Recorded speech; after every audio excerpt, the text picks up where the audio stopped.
intro for the video, unless I can edit. And here we go.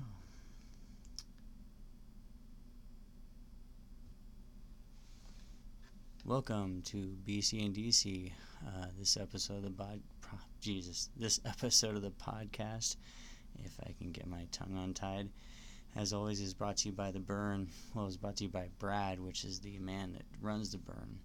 So if you please check out The Burn, the 24/7 online radio station, and check him out every Friday night from 10 p.m. to midnight on 93.7 Kurt FM.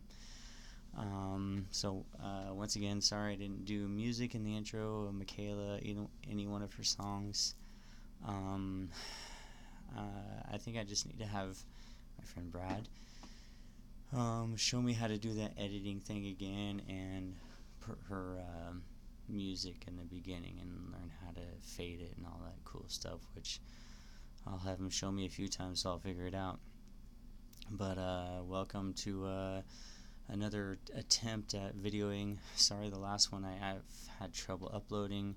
I need to read more into the YouTube thing and how to put longer videos on there, because long videos need to be formatted differently or something. I need to look into it a little longer, so I'll get to it. But until then, at least I'll have an archive of them, and maybe there'll be a bunch to release at once, and you guys can watch them. And sorry about the hum on the last one, that humming noise.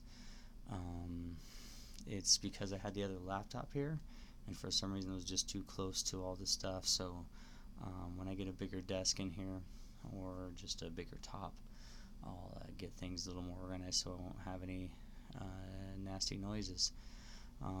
So once again, sorry about the shitty lighting once you guys see this, and sorry about the background. I haven't done the soundproofing, still in the beginning stages, so for me to worry about success on the show is kind of funny to think that, I haven't got shit set up yet, so there's that. But anyhow, thank you everyone that's been listening, that has listened faithfully. Jeez, I'm starting out rough. Guess I'm just looking at the camera again and go, yeah, I think it's recording, I think it's going, yeah, okay. And the last one, I lost my thoughts, and I'm trying to be more in the moment now and not sidetrack too much. And if I do, I want to make sure I go back to where I was. Maybe I should even write it down. I have paper. Oh, I see, I burped. You guys heard that one. But I do have a pen here somewhere. Got my glasses so I can read. I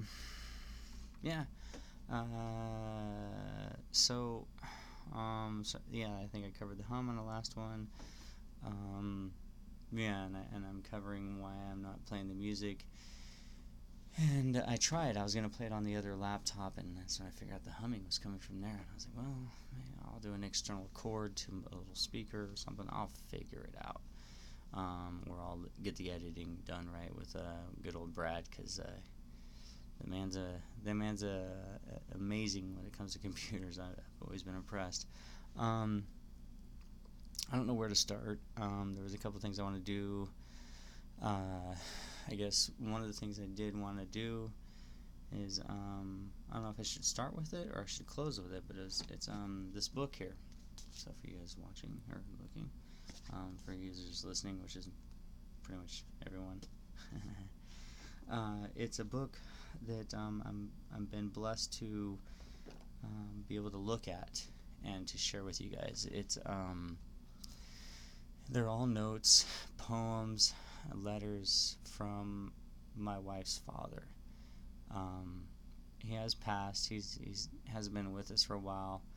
I can't remember how many years it's been now. I want to say 15 years or so that he passed away from cancer. That affects a lot of us. Takes a lot of our loved ones. He didn't get a chance to be my father-in-law. He passed before we got married, and so he didn't get a chance to meet his grandkids. And so I'm grateful that I at least have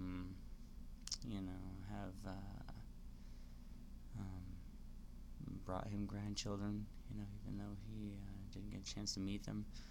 But if you believe in all that kind of stuff, maybe he does see them. I don't know. or maybe he will meet them someday. Don't know. But I do know that his wife, my mother-in-law, she's very proud of her grandkids, and it's so it's been nice to be a part of that. I get to watch it. That's always fun for me to watch people and anyway. So yeah, I think I'll read. And it's a poem that he wrote, and it's a short one, but maybe I'll just read it at the end. We'll do that. Save that for last. So I'll start off with the YouTube issues. Like I make fun of myself saying I'm a caveman, and Andy, Andy from Vegas, my buddy Andy, he tells me I can learn it if I want to. I'm smart enough, yada yada yada, and I'm like, I guess maybe. I just, it is something of a non-interest to me, and it's just taxing. I don't get excited to do it. And I feel kind of weird, like wearing my own shirt and having my sweatshirt in front of me. It's like the fanboy thing, like you shouldn't be wearing your own shit on your own show. It's kind of odd, so next time I'm not going to wear my own shirt, or I'm not going to go shirtless, because that'd be embarrassing. So, yeah, the YouTube thing, I know if I want to do it, I will, and so I'm getting there. At least I'm recording. I guess just when things get a little bit difficult with the technical stuff, I don't know, I easily get frustrated, and maybe I just need to grow up a little bit.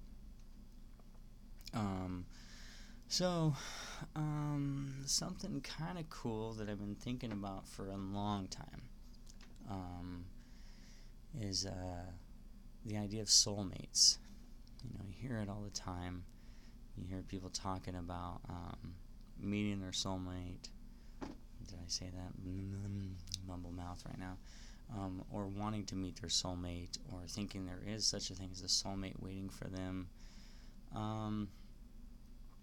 Well, I look at it kind of like